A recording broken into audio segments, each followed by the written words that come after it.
Queridos amigos, ¿quién no conoce al charro cantor Jorge Negrete? Ese gran charro que es el emblema de la época de oro del cine mexicano. Claro, hay otras grandes figuras como lo fueron Pedro Infante y del lado de las mujeres una Dolores del Río o María Félix. Pero no podemos entender ese cine mexicano sin el charro por antonomasia. Jorge Negrete, tenor, actor, muere súper joven. Acompáñenos a hablar de esta enorme leyenda de nuestro cine nacional.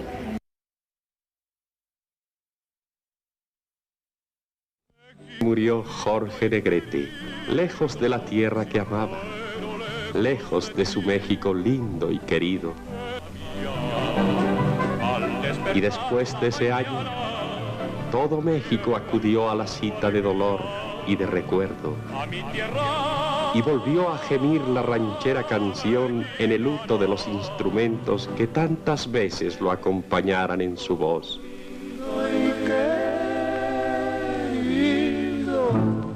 Bueno, conspiradores en casa, conspiradora. Hola, ¿qué tal? Queridos conspiradores. Bueno, un tema para hacer un paréntesis en este terrible problema de la pandemia, pero también se vale recordar a los grandes artistas y los grandes personajes de México. A ver, ¿quién es el que se atreve a decirme que Jorge Negrete no fue uno de los grandes personajes absolutamente querido por todos nosotros?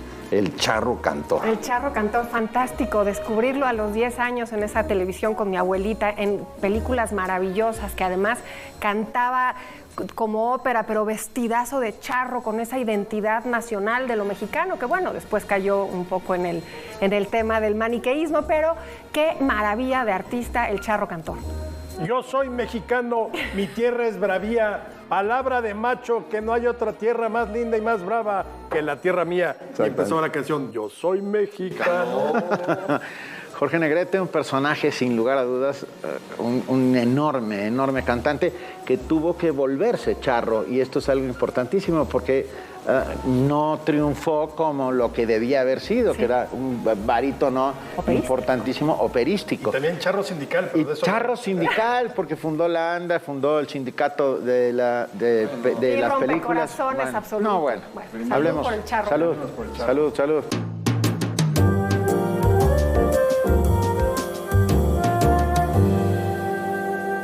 Bueno, queridos conspiradores en casa, me gustaría comenzar esta breve intervención con ustedes diciéndole que la vida es búsqueda y encuentro, pues, pero muchas veces para encontrar hay que ser muy audaz y hay que ser muy valiente. Si la vida es búsqueda, pues entonces tenemos que encontrar hacia dónde vamos. Jorge Negrete estudió en la Academia Militar. Después de que estudió en la Academia Militar, estudió en el Colegio Alemán. Hablaba inglés, hablaba francés, hablaba alemán, italiano, y además estuvo estudiando durante mucho tiempo el náhuatl para poder expresarse en náhuatl. O sea que imagínense nada más. ¿Qué carrera? Sí, fue una carrera. Como militar aprendió, claro está, a montar a caballo, y esto de haber aprendido a montar a caballo pues le sirvió para hacer muchas películas. Fue miembro del Colegio Militar. Sí, claro. En 1916 entró y tuvo estudios castrenses en París y en Roma. Y aprovechaba para tomar clases de algo que le gustaba, que era la ópera, ¿no? Pero lo importante también es que su máxima ilusión era estudiar medicina en la Sorbona, en Francia. Y un militarote le ganó el lugar y ya no pudo estudiar en medicina en la Sorbona. Pero imagínense, el hombre, claro, en ese momento tal vez no se daba cuenta del potencial de su voz, ¿no? Porque era una voz impresionante. Pero primero, pues, digo, voy a ser militar, luego políglota, luego médico, luego, en fin.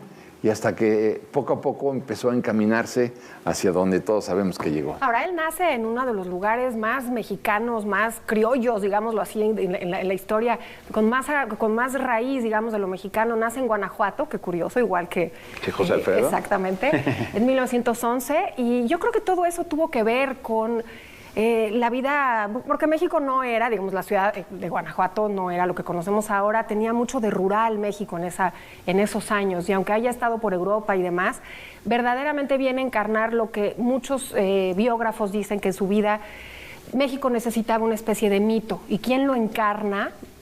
Jorge Negrete, pero con esa estampa lo mexicano, da una identidad con su música y con su estampa que hacía muchísima falta, digamos, en lo que en la pintura fue el muralismo, él lo hace en carne y hueso. Es la segunda parte de la creación del nacionalismo mexicano. La primera fue Vasconcelos, la recreación de lo mexicano, la recuperación de lo indígena, y la segunda fue la visión de México desde el cine nacional, ¿no? El cine nacional primero se va a lo rural, que es donde triunfan los charros cantores como Jorge Negrete y Pedro Infante, que luego hablaremos de Pedro Infante también, claro, porque hay un momento importantísimo en la vida de ambos, pero México está hecho para el mundo a través de los ojos de Ismael Rodríguez y de todos aquellos personajes. Pedro de Urdimalas. Y Gabriel Figueroa, fotografía. Que retrata como nadie los cielos de este país. Hay un personaje que no lo tengo bien identificado en la biografía de Jorge Negrete, en donde le dice, canta. Y Jorge tendría 18 años, cantaba, más. Tienes que ir a estudiar con el maestro José Pearson, que fue maestro de ópera, de Armengol, todos ellos, de Hugo Avendaño y de grandes cantantes mexicanos.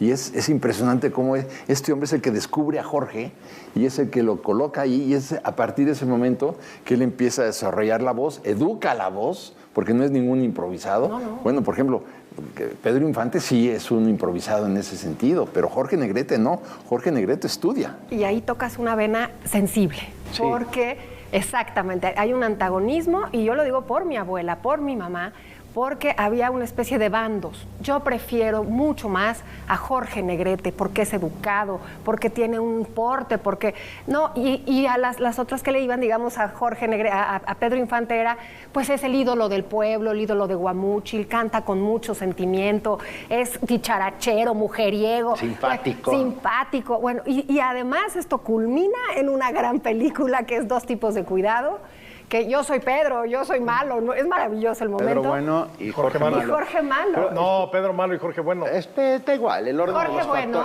y Pedro Malo. Jorge Bueno, Pedro Malo. Tonos y entrometido por el hambre de amistades. El hambre siempre la calmo con el manjar del amigo. Mendigo es y no mendigo el que roba a sus amigos. Tú lo dices, lo sostengo, no te vayas a cansar. No le saques, si le saco, pues se acabó este cantar. Pero es una rivalidad creada, claro. es falsa.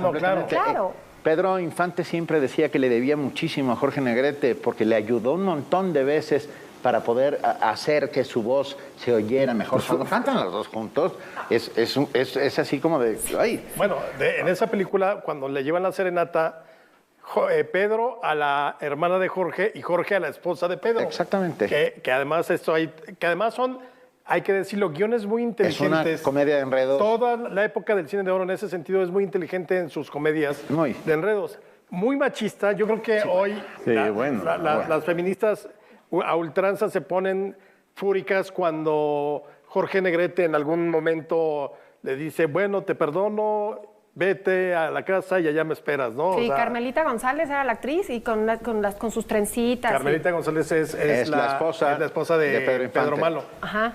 Pero lo interesante es cómo exactamente el nacionalismo revolucionario reflejado en el cine, en esa primera etapa te lleva a ese México rural. Y es algo que va a estar presente hasta mediados de los años 40, hasta que llega Alemán. Desde la época, desde los 30 y tantos, con Allá en el Rancho Grande, casi todas son comedias campiranas, todas son comedias rancheras. De hecho, la mayor parte de las de Jorge Negrete son rancheras, ¿no? Sí.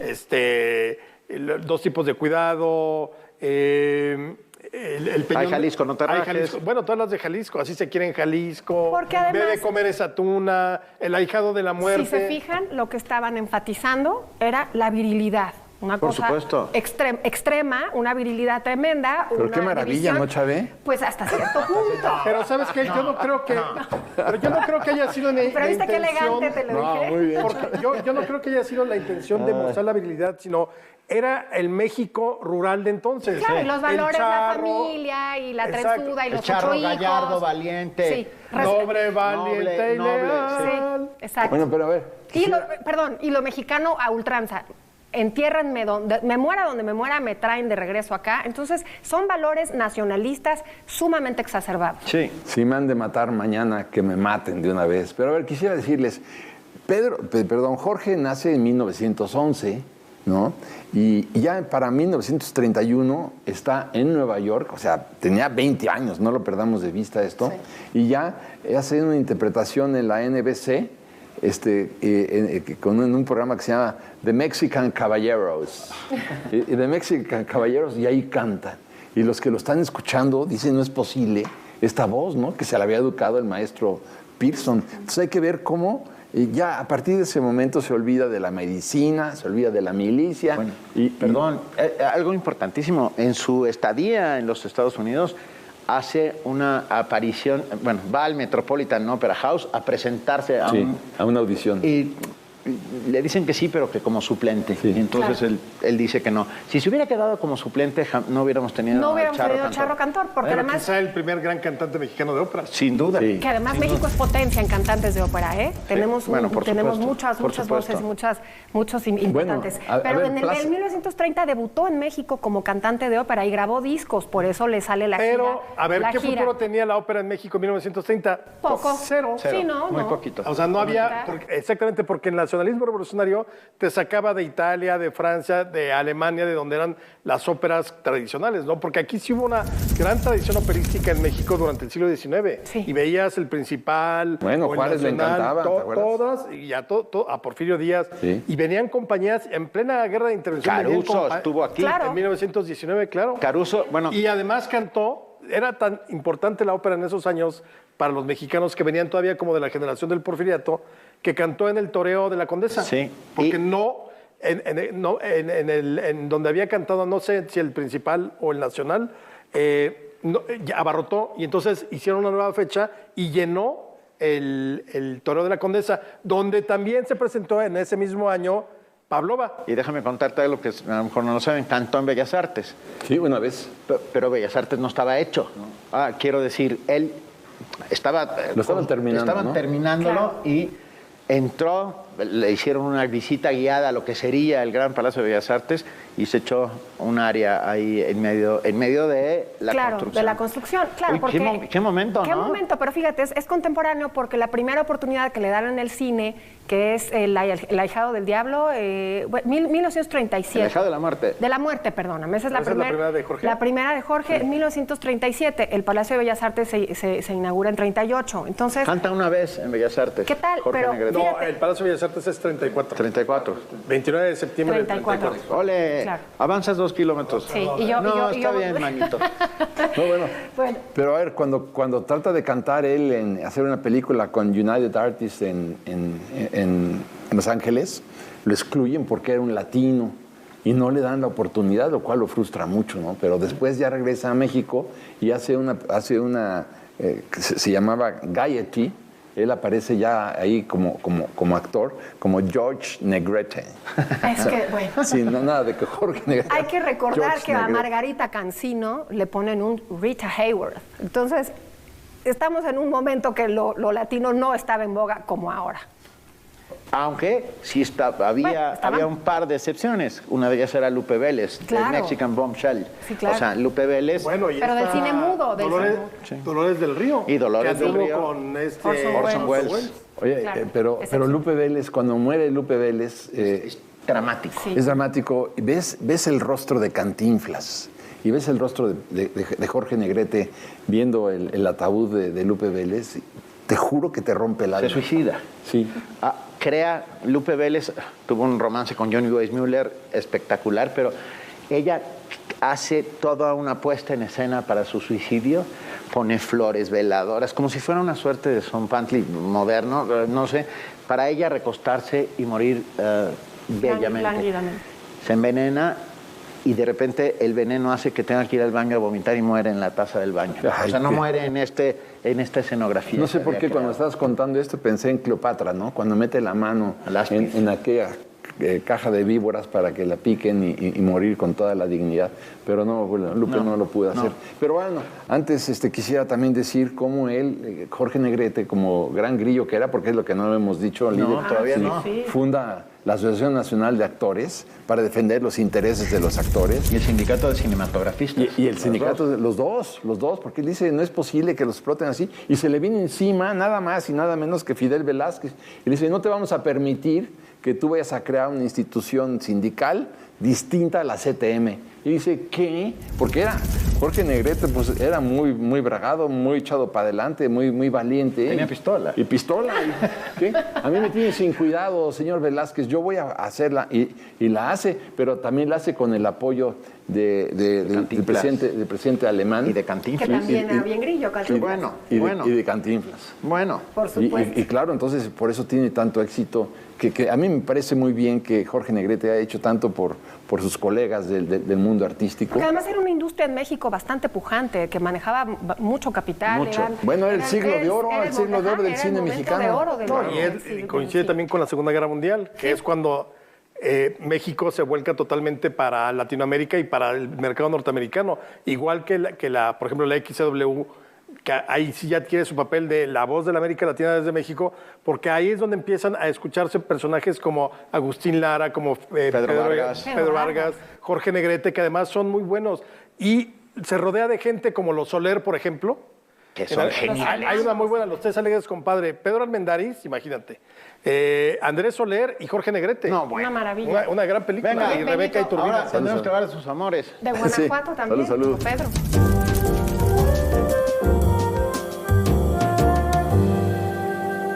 Porque sabemos que el mundo cambia, nosotros evolucionamos con él. Y en ADN 40 seguimos transformándolo. Aquí le presentamos nuestro momento ADN 40. Nos convertimos en la central de noticias que te mantiene informado Tenemos buenas noticias. Vamos directamente con la información.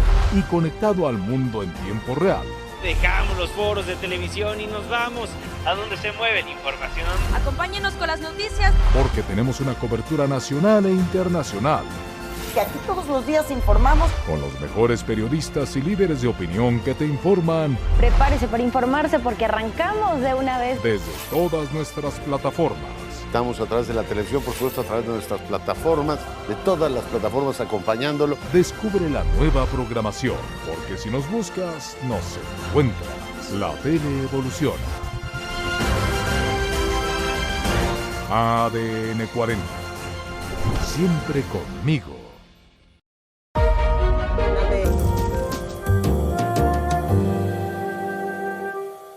Bueno, queridos conspiradores, la fama de Jorge Negrete se expande, ¿no? De manera maravillosa, ya digamos, a lo largo de la Segunda Guerra Mundial.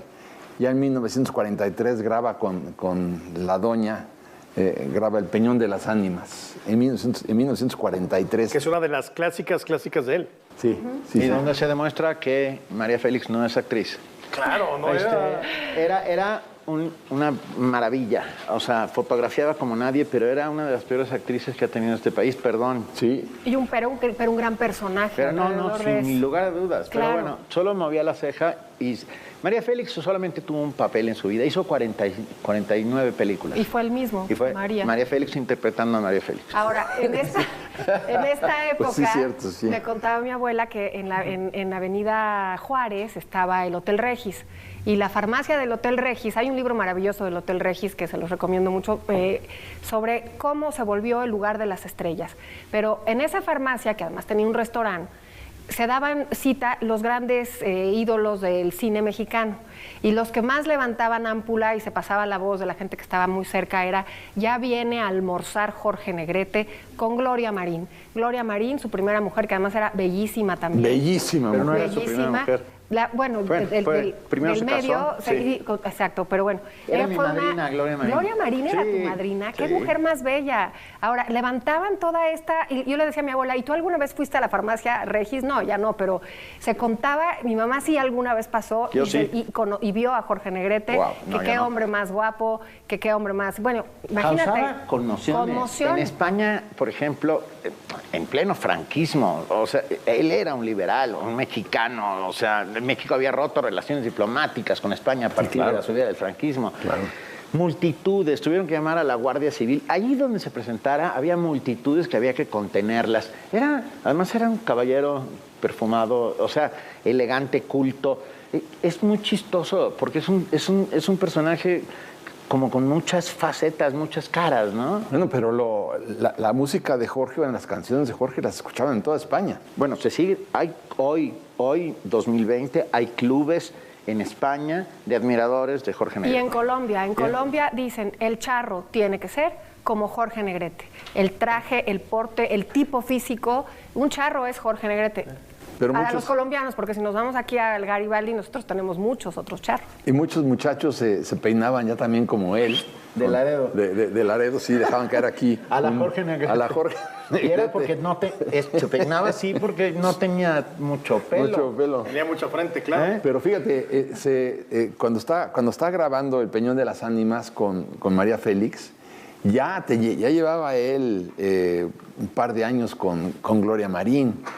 Y se pierde, pero perdido de amor por Gloria Marín, se pierde de amor, no sé hasta qué punto, por María Félix. Pero Y lo manda por un tubo María Félix. Lo frenzonea como varios años hasta... Él muere en el 47, ¿no? 52. 53. Bueno, se casa un año antes de morirse. Sí. Y creo que se reencuentran en El Rapto, que es la última película que filma Jorge Negrete, y donde además se ve ya muy demacrado, o sea, se ve ojeroso, muy flaco, o sea... Porque tenía hepatitis C contraída en su juventud y el hígado está súper No muere de afectado. cirrosis ni por borracho como el No, Nito, pero qué ni curioso que cuando le da la hepatitis, estando en el colegio militar, siendo cadete, digamos, no tenía los recursos para curarse. Y si hubiera tenido los recursos, bueno, ya sé lo que significa si hubiera, pero vamos, es una pena que no hubiera podido tratarse el mal hepático que tenía por falta de recursos. Siempre sí fue presentarse como el macho mexicano. O sea, el charro, pero era el macho. Acuérdense cuando interpreta a Marcos Vargas en Canaima. Claro. Hombre macho entre los hombres machos. Es una de las frases recurrentes de él. Ahí en Canaima, el espíritu de Canaima, ¿no? Y ahí había que demostrar que eras el hombre macho. Marcos Vargas, el hombre macho entre los hombres machos. Y sí tuvo una parte en su carrera que quiso quitarse esos papeles, incluso fue dirigido por Luis Buñuel, no nada más por Fernando de Fuentes. Trató de variar un poco los temas. En Gran ese momento Casino, estaba, ¿no? Como claro. Y estaba también un Arturo de Córdoba, que tenía otro tipo, y ya salían otro tipo de temas, y él estaba encasillándose justamente en ese rollo del charro cantor y llega el grandísimo momento en el año 1952 cuando hace Dos tipos de cuidado. Es del con 52, Pedro. no, es antes, ¿no? No, es... Con Pedro Infante. Sí, no, yo creo que debe ser 40 y tantos. No, creo que es el 52. Pero... Yo soy mexicano y orgullo lo tengo. Nací despreciando la vida y la muerte. Y si he hecho bravata, también la sostengo.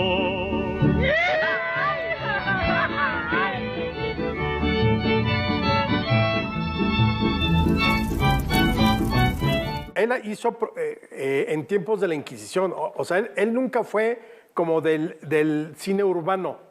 Hay muy pocas apariciones. Claro, muy poco. Él está en las ferias de pueblo. Por ejemplo, en esta de los Tres Alegres Compadres, pues es en una feria que son medio estafadores y ganan en las cartas y todo eso.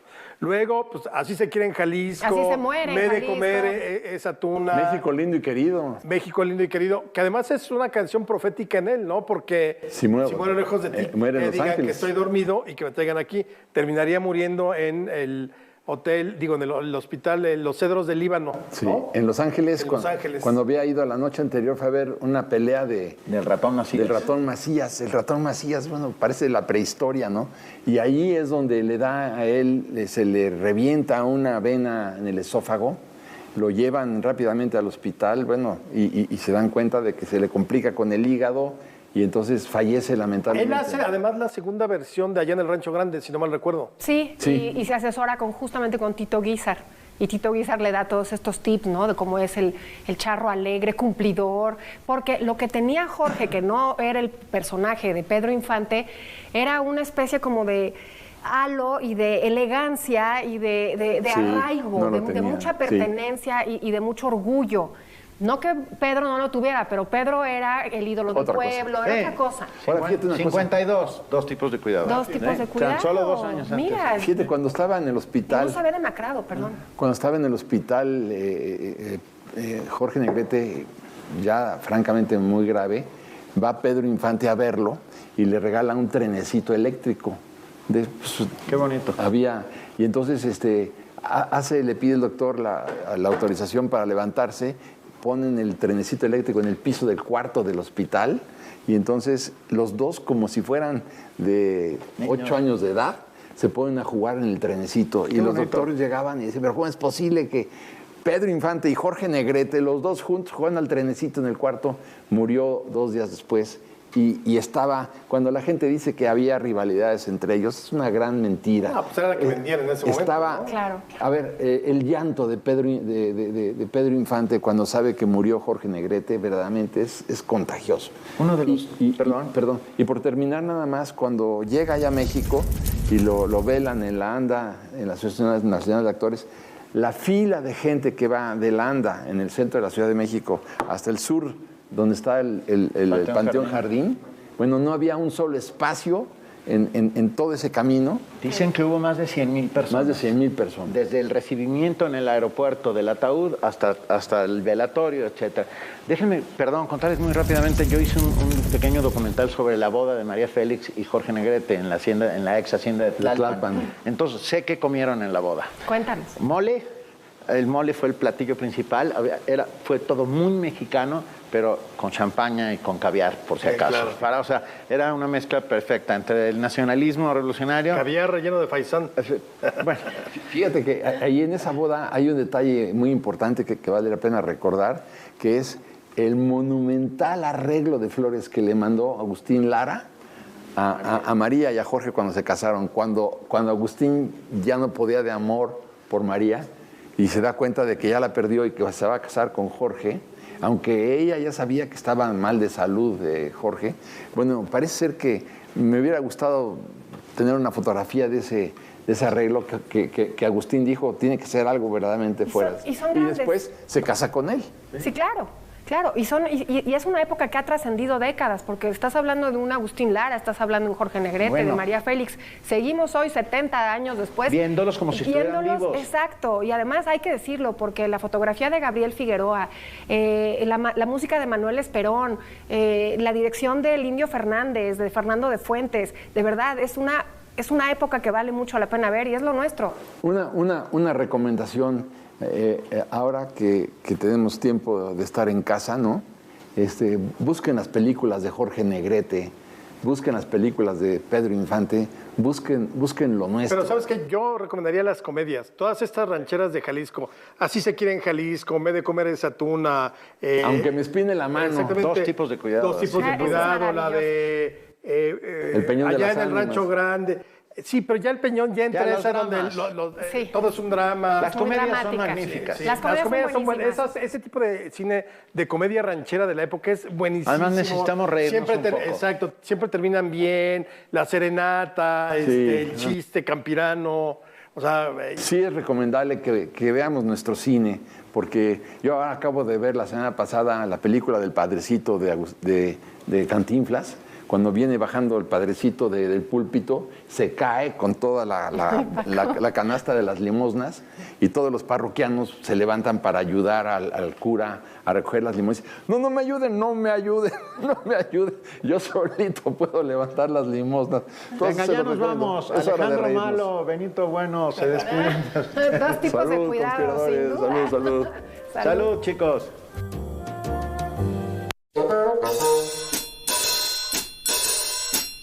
Thank you.